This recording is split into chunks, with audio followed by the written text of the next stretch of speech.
Welcome to ज्ञान सेवा 24। सो आज हम करने वाले हैं सीटेट पेपर 2 का एसएसटी का मॉडल सेट नंबर 5। तो चलिए हम इसको स्टार्ट करते हैं। ठीक है, साथ साथ पढ़िएगा, देखिएगा और अपना खुद से टेस्ट लगाइएगा क्योंकि एग्ज़ाम नज़दीक है तो खुद को चेक करना है कि हम कितना सही कर पा रहे हैं। फर्स्ट क्वेश्चन दिया हुआ है कि कुषाणों ने सत्ता के निम्नलिखित में से किन केंद्रों का शासन किया। तो किन केंद्रों का शासन किया था कुषाणों ने अपनी सत्ता में, किन केंद्रों पर किया था बताइएगा। ये किया गया था पेशावर और मथुरा से इन्होंने शासन किया था कुषाणों के सत्ता ने। ठीक है, दूसरा नंबर देखिए, क्वेश्चन दिया है कि निम्नलिखित कथनों ABC को पढ़िए और विकल्प सही विकल्प का चयन कीजिए। ठीक है, देखिएगा, पूरा पाषाण काल 20 लाख वर्ष पूर्व से 12,000 वर्ष पहले के दौरान माना जाता है। ये एनसीईआरटी के जो है 6th क्लास के दिया हुआ है, पूरा आपको बहुत अच्छे से उसमें नोट में करके लिखा है कि 20 लाख पूर्व से 12,000 वर्ष पहले तक था। बिल्कुल सही है। दूसरा है कि इस काल को 3 भागों में बांटा गया था, आरंभिक, मध्य और उत्तर पाषाण, पूरा पाषाण युग। बिल्कुल सही है। मानव इतिहास की लगभग 99% कहानी इसी काल के दौरान, क्योंकि शुरुआत ही हुआ था तो 99% तक चीज़ों का जो था घटना इसी काल में घटित था। तो आंसर कौन सा, जब तीनों सही हो गया तो कौन सा आंसर सही हो जाएगा, 4th नंबर, A, B और C तीनों सही है। ठीक है, नेक्स्ट क्वेश्चन देखते हैं। दिया हुआ है कथन A और B को पढ़िए और सही विकल्प का चयन कीजिए। इसमें से भी बताना है। दिया है कि मनसब मुगलों द्वारा चलाई गई एक श्रेणी व्यवस्था थी जिसके जरिए, तो जो मनसब था ये किसके द्वारा चलाया गया था, मुगलों के द्वारा एक श्रेणी व्यवस्था थी। इसके जरिए क्या क्या किया जाता था वही बताना है।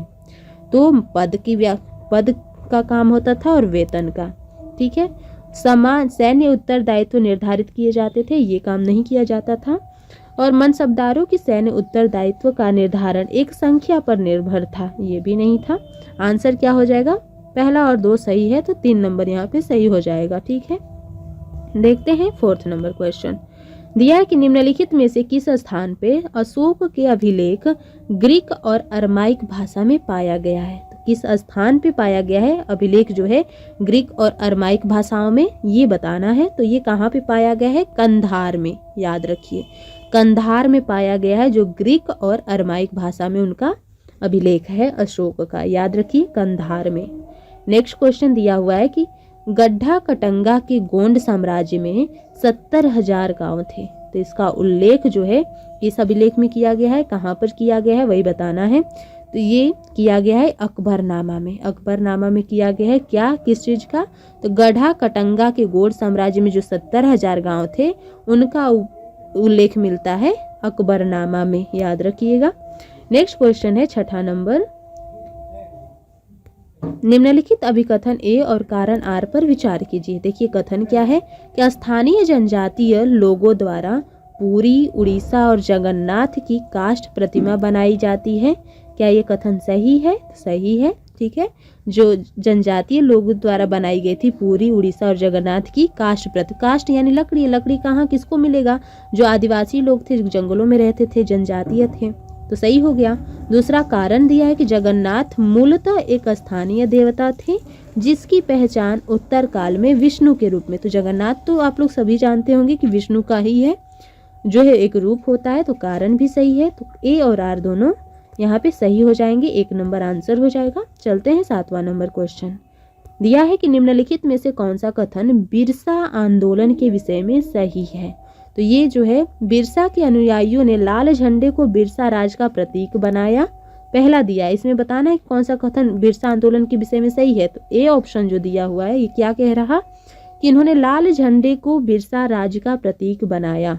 ठीक है, तो ये क्या सही है, ये जो सही नहीं है, लाल झंडा नहीं था।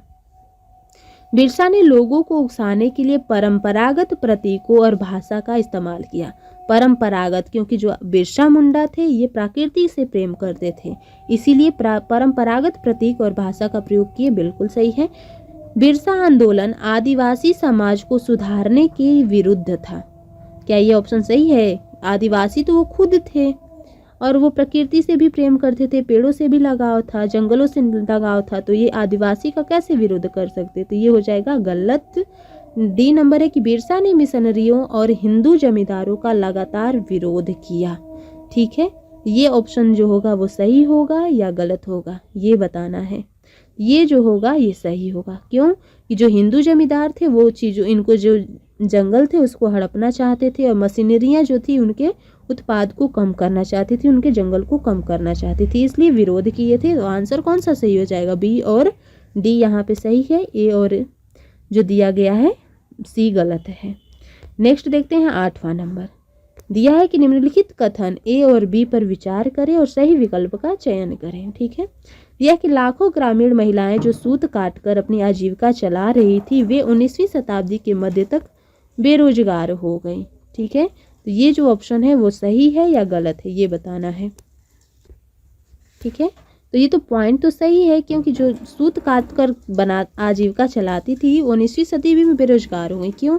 यहाँ तक मशीनरियों का धीरे धीरे इस्तेमाल होने लगे था, इसलिए ऑप्शन दिया हुआ है बी नंबर कि 1830 के दशक तक ब्रिटिश सूती कपड़े भारतीय बाजार में फैल गए और 1880 के दशक तक भारतीयों द्वारा पहने जाने वाले सूती कपड़ों में से 2/3 ब्रिटेन में उत्पादित कपड़ों से बनते थे। और इसीलिए जो ब्रिटेन में उत्पादित कपड़े से बनते थे रीजन बनता है ये जो बेरोजगारी का।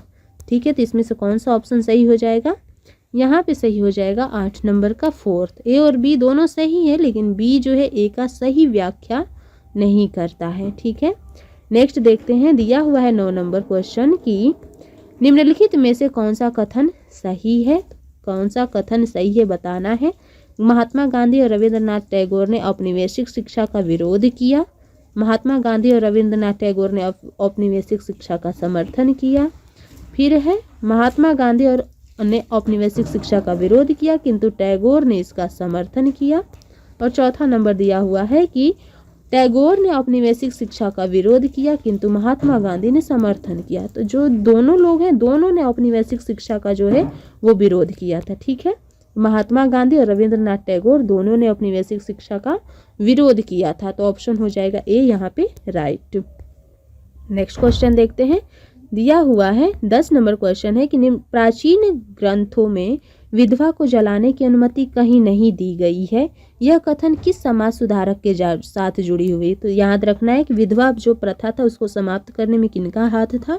तो वो था वहाँ पे जो दिया गया है ना कि जलाने की अनुमति नहीं दी गई है, ये कौन बताया था कि प्राचीन ग्रंथों में ये ऐसा कोई जो है नहीं दिया हुआ है जलाने के लिए? तो ये राजा राम मोहन राय जो है ग्रंथों का हवाला दे करके जो ये पाखंड था, जो रूढ़िवादिता था, इसको खत्म करते थे। ठीक है, राजा राम मोहन राय के द्वारा। नेक्स्ट क्वेश्चन दिया हुआ है 11 नंबर कि किस संगठन ने भारत में ब्रिटिश शासन के दौरान जाति उन्मूलन पर ध्यान केंद्रित किया? कौन सा ब्रिटिश शासन के दौरान जो संगठन है जो क्या किया है? जाति उन्मूलन पर ध्यान केंद्रित किया। किसने किया था? तो सत्यशोधक समाज, ये याद रखिएगा, सत्यशोधक समाज ने जाति उन्मूलन पर ध्यान केंद्रित किया था। ठीक है, देखते हैं 12 नंबर क्वेश्चन। टीपू सुल्तान द्वारा अंग्रेजों का विरोध के संदर्भ में कथन ए और कथन बी को पढ़े और सही उत्तर का चयन करें। तो बताइएगा टीपू सुल्तान द्वारा अंग्रेजों का विरोध जो है उसके लिए कौन सा आंसर यहाँ पे सही होगा? ठीक है, चलिए देखते हैं। दिया है कि अपनी मृत्यु तक टीपू सुल्तान अंग्रेजों के विरुद्ध लड़ते रहे। दूसरा है कि उसने अंग्रेजों की सांस्कृतिक परंपरा का विरोध किया। इसमें से सही हो जाएगा तो यहाँ पे तीसरा ऑप्शन सही हो जाएगा क्योंकि दोनों सही है। टीपू सुल्तान अंग्रेजों के विरुद्ध लड़ता रहा अपनी मृत्यु तक और उसने अंग्रेजों की सांस्कृतिक परंपराओं का भी विरोध किया। तो तीसरा सही हो जाएगा, ए और बी दोनों सही है। नेक्स्ट देखते हैं 13 number question. Poverty and un British rule of India पुस्तक किसके द्वारा लिखा गया है? ये जो लिखा गया है दादा भाई नौरोजी का बुक है। कौन सा? Poverty and un British rule in India. Next चलते हैं 14 नंबर। किन किन देशों के राजनेता गुट निरपेक्ष आंदोलन का हिस्सा थे? तो किन किन देश के थे ये राजनेता? ये जो थे ये थे भारत, यूगोस्लाविया, इंडोनेशिया, घाना और मिस्र। याद रखिएगा इसको, यहीं के थे वो लोग जो गुट निरपेक्ष जो है आंदोलन के हिस्सा थे। भारत, यूगोस्लाविया, इंडोनेशिया, घाना और मिस्र। नेक्स्ट क्वेश्चन दिया है 15 नंबर क्वेश्चन है कि इनमें से किन ग्रहों के चारों ओर छल्ले होते हैं? बृहस्पति, शनि, अरुण और वरुण। तो देखिएगा इनमें चारों के जो है आसपास छल्ले पाए जाते हैं। ठीक है, तो चारों के जब आसपास पाए जाते हैं तो आंसर सही हो जाएगा 4th नंबर ए, बी, सी और डी। नेक्स्ट देखते हैं भारतीय मानक समय किस मानक यामोत्तर पर आधारित है? भारतीय मानक समय, तो ये जो आधारित है 82 डिग्री 30 मिनट पूर्व से लेकर के 82 डिग्री 30 मिनट जो है ईस्ट तक। ठीक है, सॉरी 82 डिग्री 30 मिनट जो है पूर्व में है, ये जो है मानक यामोत्तर आधारित है भारतीय मानक समय पर।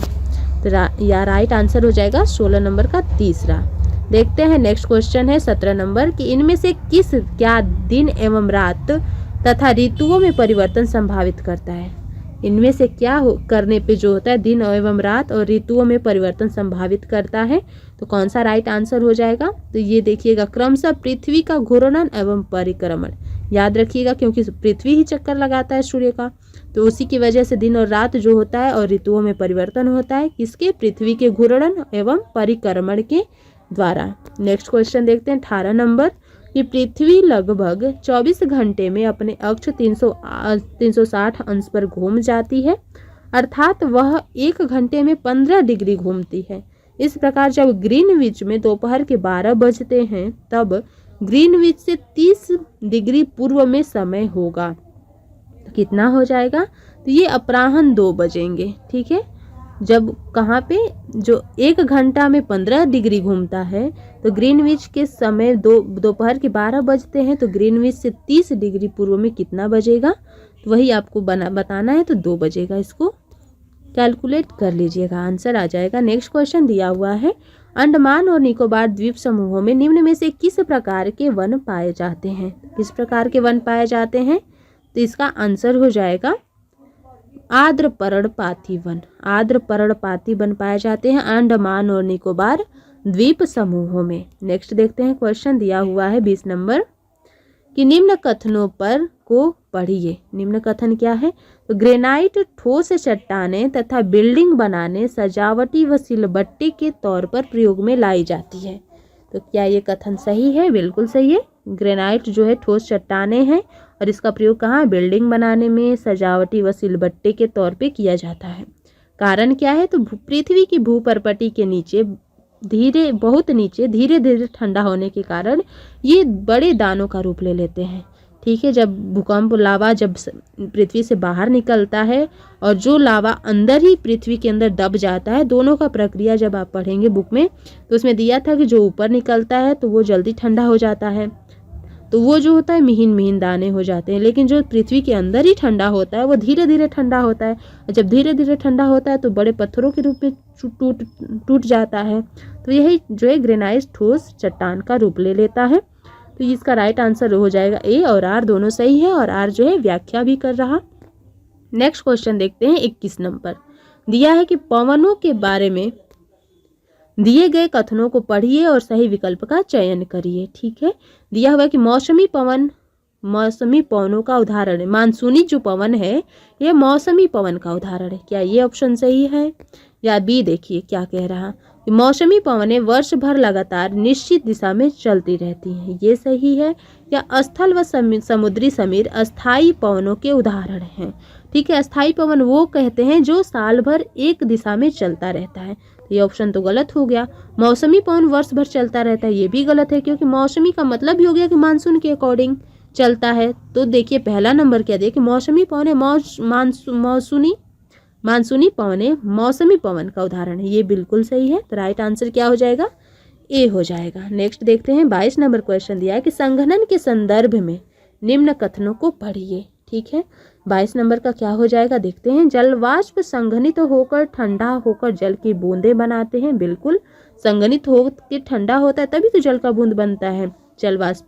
दूसरा दिया हुआ है कि जब जल की बूंदें इतनी भारी हो जाती हैं कि वायु में तैर न सकें तब ये वर्षण के रूप में नीचे आ जाती हैं। ठीक है, तो क्या ये ऑप्शन सही है? संघनन के संदर्भ में संघनन तो नहीं होगा उसमें, इसलिए ये गलत हो जाएगा। तीसरा दिया है कि आकाश में उड़ते हुए जेट हवाई जहाज अपने पीछे पदचिन्ह छोड़ते हैं क्योंकि इंजनों से निकली नमी संघनित हो जाती। ये ऑप्शन जो है यहाँ पे सही हो जाएगा। तो राइट आंसर ए और सी हो जाएगा। नेक्स्ट देखते हैं 23 नंबर क्वेश्चन है, तिब्बती एंटीलोप का शिकार इसके ऊन शाहतूश के लिए किया जाता है। शाहतूश के लिए किया जाता है तिब्बती एंटीलोप का शिकार। क्यों किया जाता है तो वही बताना है। आंसर देखते हैं इसका। चलिए, दिया हुआ है कि यह वजन में हल्का होता है, इस वजह से यह अत्यधिक गर्म होता है, यह जानवर बहुत अधिक संख्या में पाया जाता है इसलिए। तो ये ऑप्शन नहीं होगा, ये दोनों जो हो जाएगा। वजन हल्का होता है और अत्यधिक गर्म होता है। नेक्स्ट देखते हैं क्वेश्चन। दिया हुआ है 24 नंबर क्वेश्चन के नीचे दिए गए कथन ए और बी पर विचार कीजिए। कथन ए क्या कह रहा, तो ए कह रहा है कि नवीकरणीय संसाधन असीमित होते हैं और इन पर मानवीय क्रियाओं का प्रभाव नहीं होता।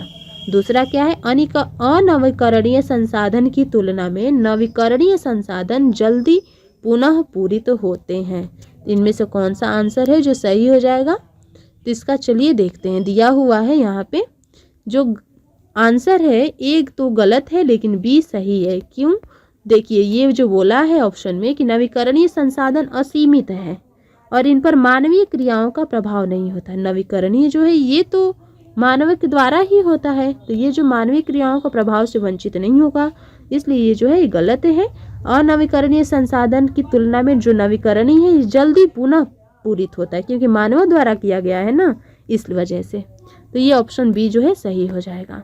नेक्स्ट देखते हैं 25 नंबर दिया है कि सैलों से खनिज को बाहर निकालने की प्रक्रिया का क्रम क्या होगा अगर पृथ्वी की सतह से उसकी आंतरिक तहों तक जाते हैं। ठीक है, तो सैल से खनिज बाहर निकालने की प्रक्रिया में क्या क्या होता है क्रम, अगर आप जो है पृथ्वी की सतह से आंतरिक तह पे जाएंगे तो पहले बताना है इसको, सीरियल नंबर में जो है क्रमबद्ध करना है। तो पहले देखिएगा आखनन होगा, आखनन के बाद विवृत खनन और उसके बाद होता है कूपकी खनन।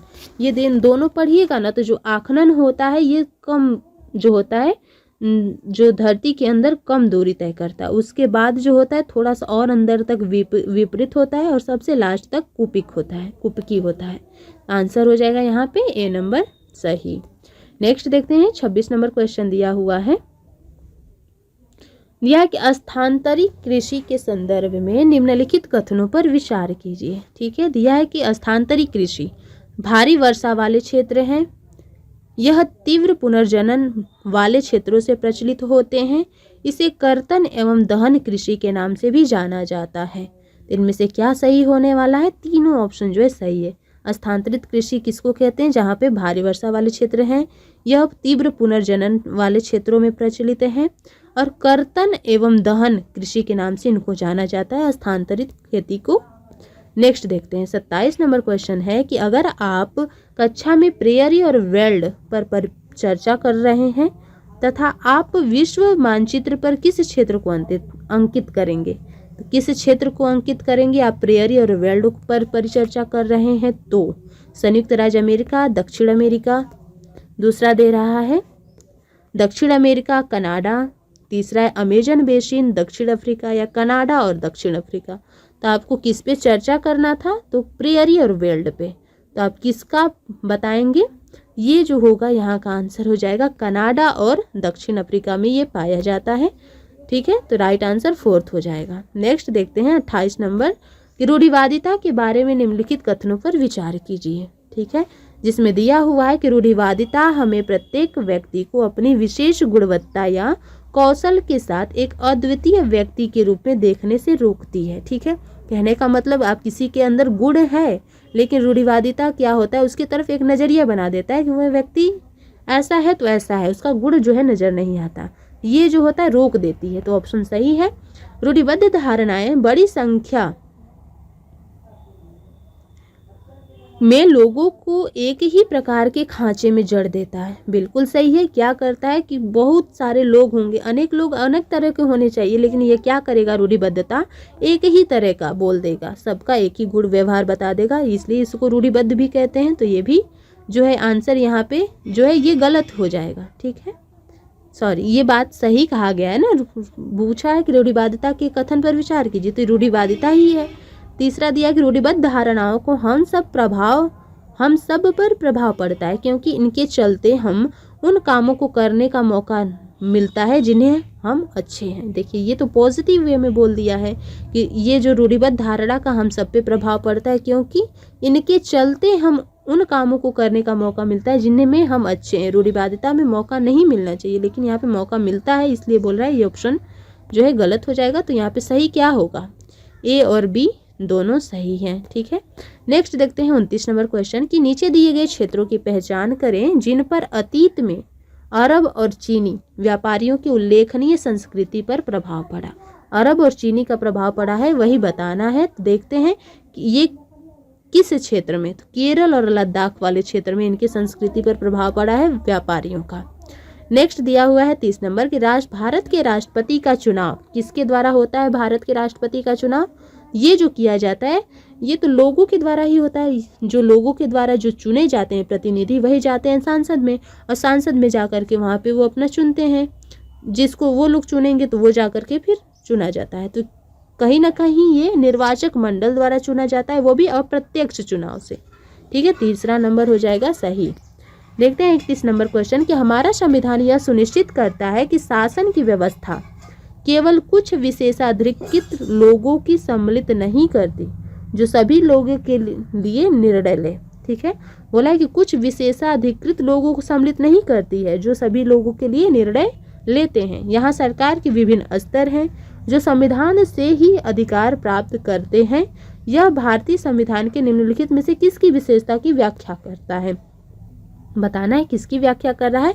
ये संघवाद का और संघवाद कहाँ क्वेश्चन में कहाँ पे पकड़ में आ गया कि संघवाद का बात कर रहा है कि यहाँ सरकार के विभिन्न स्तर हैं जो संविधान से ही अपने अधिकार प्राप्त करते हैं। जो विभिन्न स्तर का बात किया गया, संघवाद का मतलब ही होता है प्रत्येक काम के लिए इसके विभिन्न स्तर होते हैं। राज्य स्तर पे राज्य स्तर काम करता है, केंद्र स्तर पे केंद्र स्तर, पंचायत स्तर पे ग्राम स्तर पे पंचायत करता है। यही होता है संघवाद, फेडरलिज्म।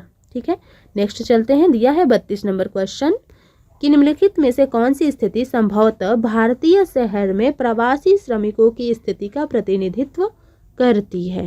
ठीक है, तो भारतीय शहर में जो प्रवासी श्रमिक है उनकी प्रतिनिधित्व बताना है कौन सी स्थिति में करती है। तो देखिए देखते हैं। दिया है कि बाबू की कस्बे के मुख्य बाजार में पक्की दुकान है जिससे उसे साल भर आमदनी होता है, यह श्रमिक का स्थिति बता रहा।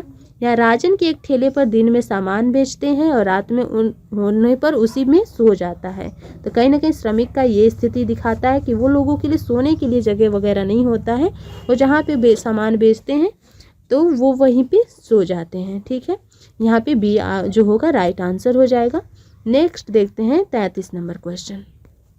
दादन व्यवस्था के संदर्भ में निम्न कथनों पर विचार करें। तो दादन व्यवस्था आप इससे पहले वाले सेट में अगर पढ़े होंगे तो जरूर देखे होंगे, वे वहीं का क्वेश्चन है। तो इसका राइट आंसर क्या हो जाएगा कि यह व्यवस्था भारत में बड़े उद्योगों में प्रचलित है और दिया हुआ है कि इसमें व्यापारी कच्चा माल देता है और उसे तैयार माल प्राप्त होता है। तीसरा है कि इसमें बुनकर अधिकतर अपने घर या कार्यशाला में कार्य करते हैं। तो राइट क्या होगा, यहाँ पे तीनों है। जो दादन वही होता है कि व्यापारी कच्चा माल देगा और जो उसको तैयार करने वाले होते हैं लोग तैयार करके उसको उसी रेट में दे देते हैं। तो ये तीनों आंसर यहाँ पे जो है सही हो जाएगा। नेक्स्ट क्वेश्चन दिया हुआ है 34 नंबर क्वेश्चन कि एक विरोध प्रदर्शन के दौरान पुलिस द्वारा हेक्टर पीटरसन की हत्या की घटना किस ऐतिहासिक संघर्ष से जुड़ी हुई है। तो ये जो है किसका, तो जो पुलिस द्वारा हेक्टर पीटरसन की हत्या है ये किस ऐतिहासिक संघर्ष से जुड़ी हुई है। तो इसका बताना है आंसर किससे जुड़ा हुआ है। चलिए देखते हैं।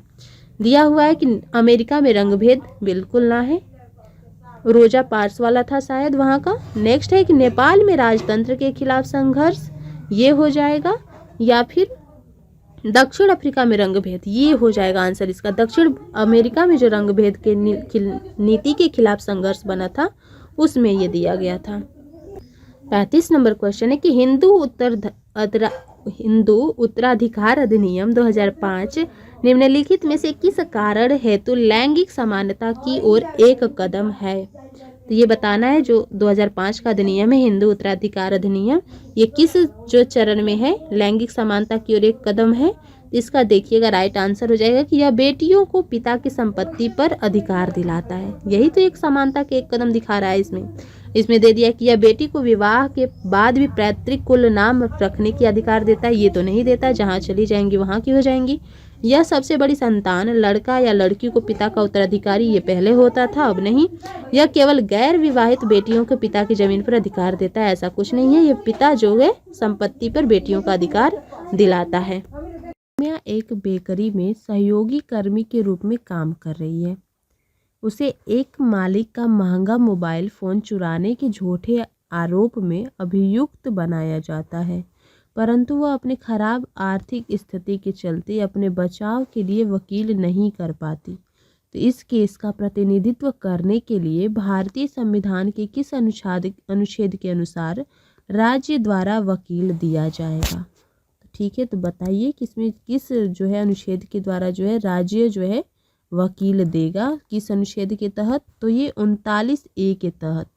ठीक है, अल्पसंख्यकों के लिए दिया जाता है, इसमें जो है 39A के तहत दिया जाएगा। ठीक है, नेक्स्ट क्वेश्चन देखते हैं। 38 नंबर क्वेश्चन दिया हुआ है कि अभिकथन A और R को पढ़िए और उपयुक्त विकल्प का चयन कीजिए, जिसमें दिया हुआ है कि उच्च न्यायालय द्वारा लिए गए निर्णय निचली अदालतों पर बाध्यकारी होते हैं। सही है, उसके द्वारा लिया गया निर्णय जो होता है बाध्यकारी होता है। और भारत के पास एकीकृत न्यायिक व्यवस्था है।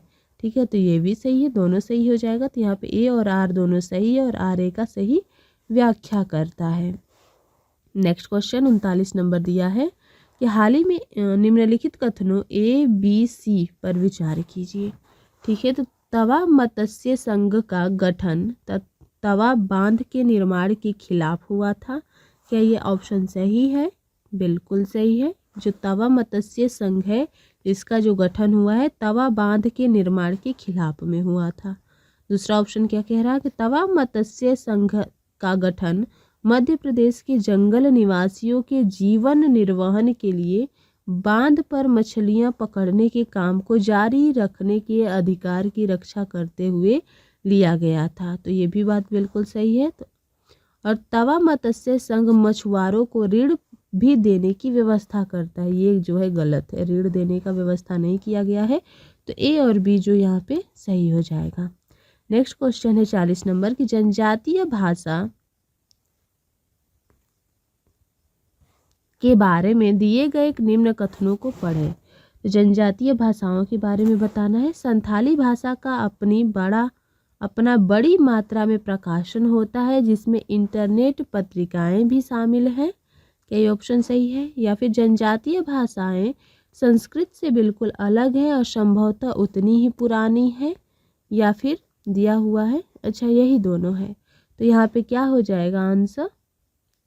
यहाँ पे जो दिया हुआ है दोनों जो है कि संथाली भाषा का अपना बड़ी मात्रा में प्रकाशन होता है और इंटरनेट पर भी पत्रिकाएं शामिल है, बिल्कुल सही है।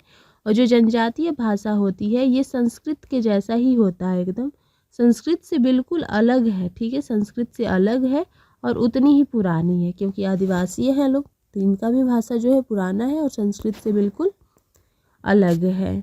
नेक्स्ट देखते हैं 41 नंबर क्वेश्चन दिया है, इसको स्तंभ को मिलाना है, जिसमें विज्ञान अधिगम के तरीके हैं, दूसरे तरफ उसका विवेचन और या अर्थ है। तो तरीके को उसके अर्थ से मिलान करना है। ठीक है, चलिए इसको देखते हैं। दिया हुआ है, देखिए दिया था क्या, व्यवहारवादी। तो व्यवहारवादी किससे संबंधित हो जाएगा? तो व्यवहारवादी हो जाएगा यहाँ पे सीमित कौशल और तथ्यों का संचय से। व्यवहारवादी सीमित कौशल और तथ्यों का संचय से। और जो रचनावादी हो जाएंगे, रचनावादी ये हो जाएंगे अधिगमकर्ता केंद्रित और प्रासंगिक हो जाएंगे। बहुविषयक उपागम जो है, बहुविषयक उपागम ये विषय हमेशा स्वतंत्र होते हैं। और अंतर विषयी उपागम जो होता है समकालित ज्ञान में सहायता करना होता है। ठीक है, तो इसका यही है जो है सही मिलान किया गया है। व्यवहारवादी का सीमित कौशल और तथ्यों का संचय, रचनावादी का अधिगमकर्ता केंद्र और प्रासंगिक, बहुविषयक उपागम का विषय हमेशा स्वतंत्र होते हैं और अंतर विषय उपागम का हो जाएगा समकालिक ज्ञान में सहायता करना। ठीक है, अब इसमें बताना है आपको 42 नंबर में कि निम्न में से कौन सा शब्द इतिहास में पूरा स्थल का सही व्याख्या प्रस्तुत करता है। पूरा स्थल का, वह स्थान जहाँ पत्थरों के औजारों का निर्माण किया जाता था, वह स्थान जहाँ औजार, बर्तन, इमारत जैसी वस्तुओं के अवशेष मिले हैं, या वह स्थान जहाँ आखेट खाद्य संग्राहक रहते थे। तो आंसर तो यही होगा कि जहाँ पे औजार, बर्तन, इमारत जैसी वस्तुओं के अवशेष मिले हैं, यही है पूरा स्थल का सही व्याख्या।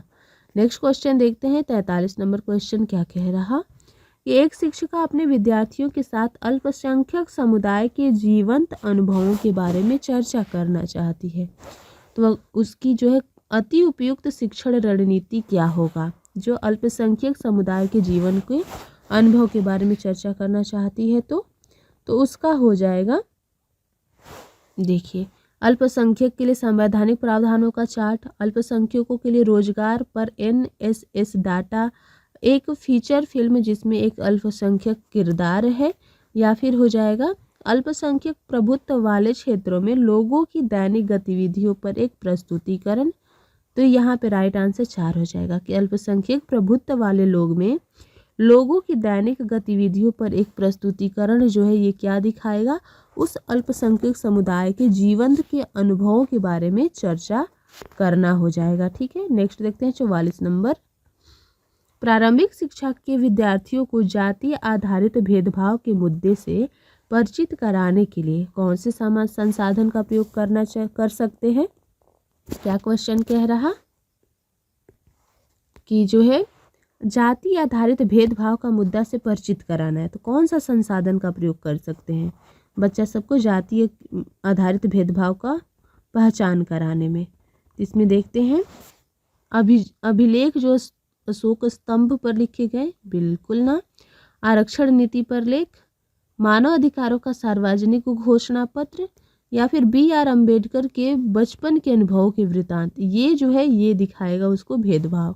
ठीक है, 45 नंबर क्वेश्चन देखते हैं। एक इतिहास की अध्यापिका मौर्य राजवंश का उदय विषय को अपने विद्यार्थियों को पढ़ाना चाहती है, तो इनमें से कौन सी शिक्षण सहायक सामग्री की इस्तेमाल उन्हें करना चाहिए। क्या पढ़ाना चाहती है, तो मौर्य राजवंश का उदय विषय को, तो उसके लिए कौन सा सहायक सामग्री का इस्तेमाल करना चाहिए। तुलनात्मक समय रेखा, रेखा आलंकन, प्रगति समय रेखा, प्रगतिशील समय रेखा, या दंड आरेख।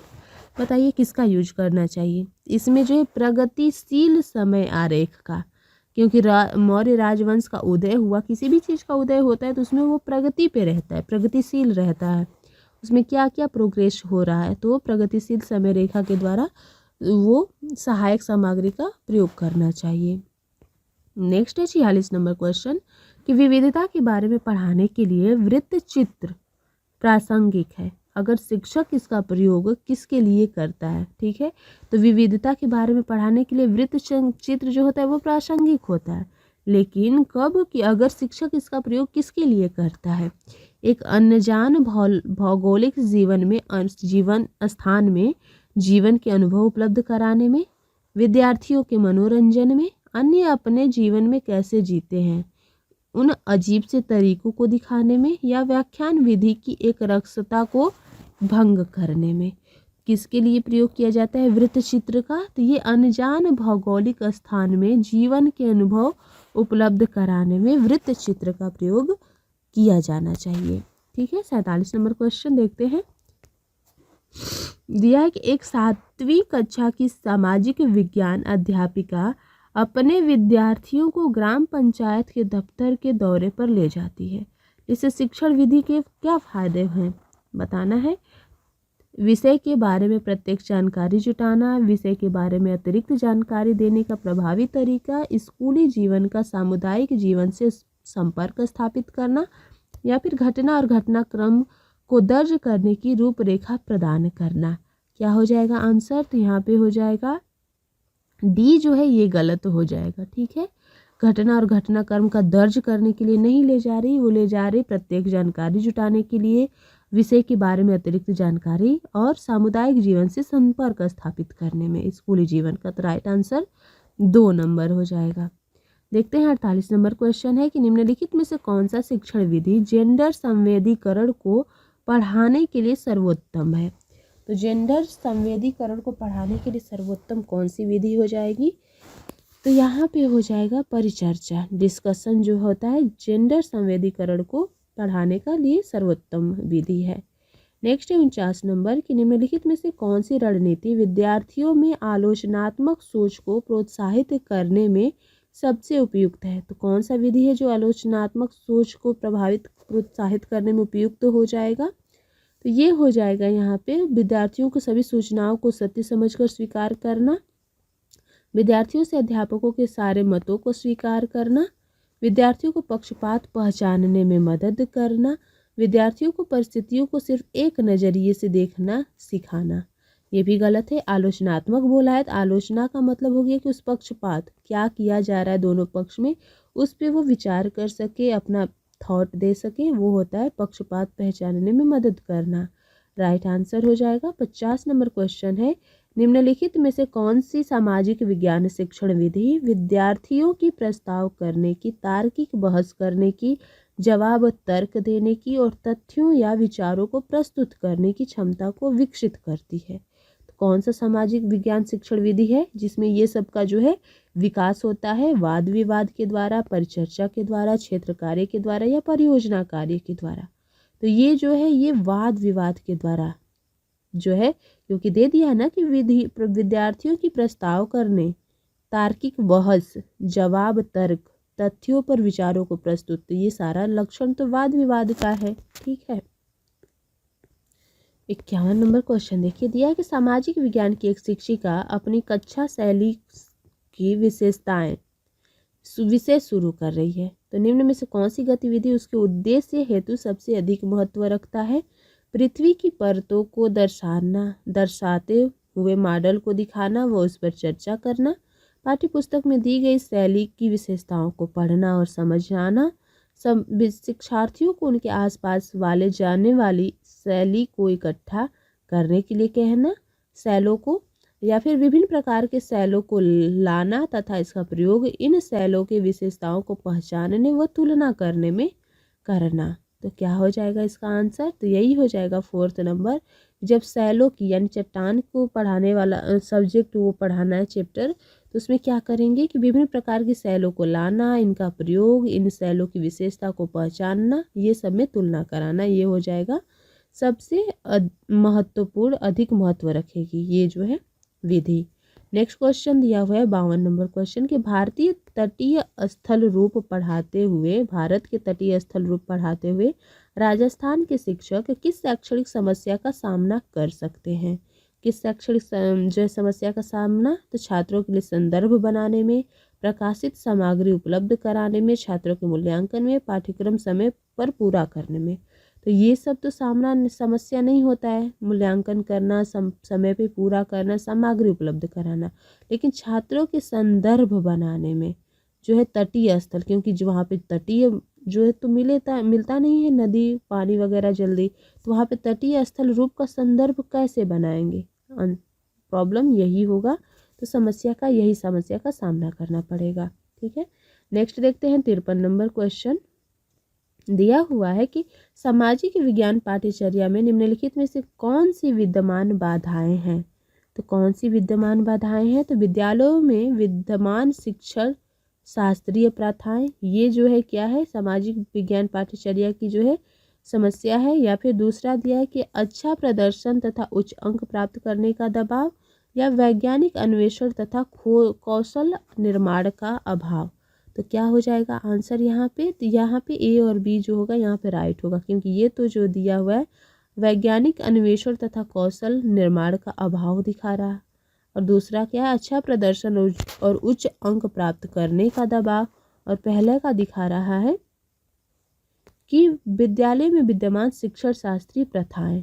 अब पूछा क्या कि बाधा क्या है, तो बाधा तो यही है शास्त्रीय प्रथा है पहले का प्रथा, और दूसरा दबाव जो दिया हुआ है अच्छे अंक लाने का, यही तो होगा ना जो बाधाएं होगा। तो राइट आंसर ए पहला हो जाएगा, ए और बी यहाँ पे राइट है। तीसरा 54 नंबर देखते हैं, दिया हुआ है कि प्रारंभिक विद्यालय के छात्रों के समक्ष भारत के राष्ट्रीय आंदोलनों के लिए किन स्रोतों को उल्लेखित किया जा सकता है। भारत के राष्ट्रीय आंदोलन की चर्चा के लिए कौन से स्रोत का उल्लेख किया जा सकता है, यही क्वेश्चन है।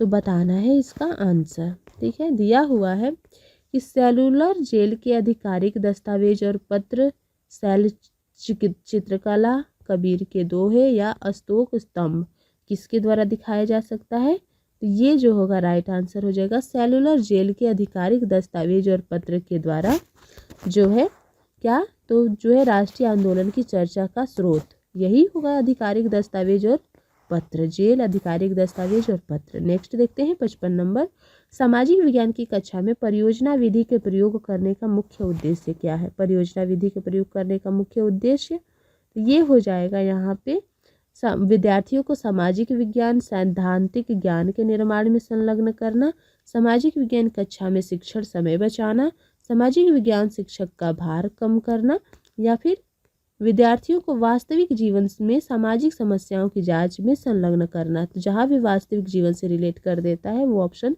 पॉजिटिव वे में चला जाएगा तो सही हो जाएगा, क्योंकि क्वेश्चन क्या पूछा है कि कक्षा परियोजना विधि का प्रयोग करने का मुख्य उद्देश्य क्या होता है सामाजिक विज्ञान की कक्षा में। तो परियोजना का मतलब वही होता है कि उसको वास्तविक जीवन से रिलेट करना।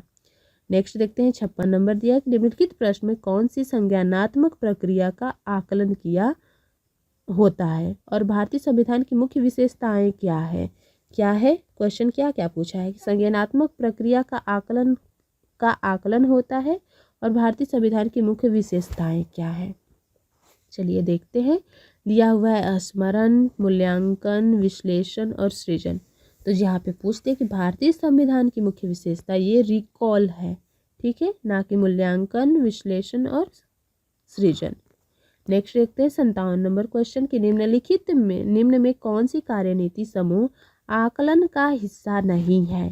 तो कौन सा जैसा समूह है कार्यनीति समूह जो आकलन का हिस्सा नहीं है, तो ये हो जाएगा सत्रांत परीक्षा ये आकलन का हिस्सा नहीं है। कक्षा में चर्चा, सेमिनार प्रस्तुति, वाद विवाद ये सब जो है आकलन का हिस्सा है, लेकिन सत्रांत परीक्षा जो है ये आकलन का नहीं है बल्कि मूल्यांकन का हो जाएगा। नेक्स्ट देखते हैं 58 नंबर क्वेश्चन कि निम्न में से कौन सा कथन सतत और व्यापक मूल्यांकन के बारे में सही नहीं है। सतत और व्यापक मूल्यांकन के बारे में कौन सा सही नहीं है। यह विद्यार्थियों के व्यवहार के केवल संज्ञानात्मक पक्ष की आवश्यकता पूर्ति करता है। दूसरा दिया हुआ है कि यह मूल्यांकन रणनीतियाँ शिक्षण अधिगम प्रक्रिया के साथ समाकलित करता है। यह विद्यार्थियों के सर्वांगीण आकलन को सुनिश्चित करता है। अध्यापकों को समय पर प्रतिपुष्टि प्रदान करता है। और क्वेश्चन क्या पूछा है कि मूल्यांकन के बारे में सही नहीं है तो अध्यापक का प्रतिपुष्टि प्रदान करेगा, ये तो सही होगा। और सर्वांगीण आकलन को सुनिश्चित करेगा, ये भी सही। मूल्यांकन रणनीति शिक्षण अधिगम प्रक्रिया के साथ समकलित है, ये भी सही नहीं होगा। तो फर्स्ट नंबर ये विद्यार्थी के व्यवहार के केवल संज्ञानात्मक, यही है, यहीं पे आंसर गलत किया है। तो ये जो होगा यहाँ पे राइट आंसर हो जाएगा ए नंबर, ठीक है। नेक्स्ट देखते हैं 59 नंबर क्वेश्चन दिया है कि लोकतंत्र विषय को शुरू करने से पहले एक अध्यापिका कक्षा में इससे संबंधित प्रश्न पूछती है, तो वह किस तरह का आकलन कर रही है। तो लोकतंत्र एक विषय पढ़ाना है, उससे पहले वो क्वेश्चन करती है उससे संबंधित पूर्व अवधारणा का आकलन, योगात्मक आकलन, नैदानिक आकलन या रचनात्मक आकलन। तो आंसर इसका हो जाएगा पूर्व अवधारणा। वो पहले क्या बच्चा जानता है उसके प्रति वो चेक करना चाहती है। 60 नंबर क्वेश्चन दिया हुआ है कि एक अच्छी तरह से डिजाइन किया गया पोर्टफोलियो कैसा होना चाहिए। उद्देश्यपूर्ण और व्यवस्थित, विद्यार्थियों के प्रदत्त कार्यों और गतिविधियों को प्रतिबंधित करने वाला, या विद्यार्थियों के एक लंबी समय अवधि के काम का संचयन कैसा होना चाहिए। तो ये तीनों जो है राइट है। तो आंसर क्या हो जाएगा 4 नंबर। तो ये रहा हमारा एसएसटी का 60 क्वेश्चंस। ऐसे ही हम अभी ये जो है किया गया है 5वां मॉडल सेट किया गया है, ऐसे ही हम पूरा टोटली मिलाकर के 20 मॉडल सेट करने वाले हैं, जिससे जो है ये पूरा एनसीईआरटी बेस है, ठीक है। अगर आप इसको भी अच्छे से कर सकते हैं तो एक अच्छा खासा नंबर आपको एसएसटी में प्राप्त हो जाएगा। सो इसको ज़रूर सॉल्व करें, एक बार 2 बार ज़रूर इसको पढ़ लें, ये सब क्वेश्चन जो है बहुत ही इम्पोर्टेंट है, सिर्फ वही क्वेश्चन है जो मुख्य मुख्य एनसीईआरटी के हैं। ठीक है, तो आप लोग इसको ज़रूर करें और हम लोग इसका नेक्स्ट वीडियो जल्दी अपलोड करेंगे जो मॉडल सेट 6 है। ठीक है, thanks for watching, thank you.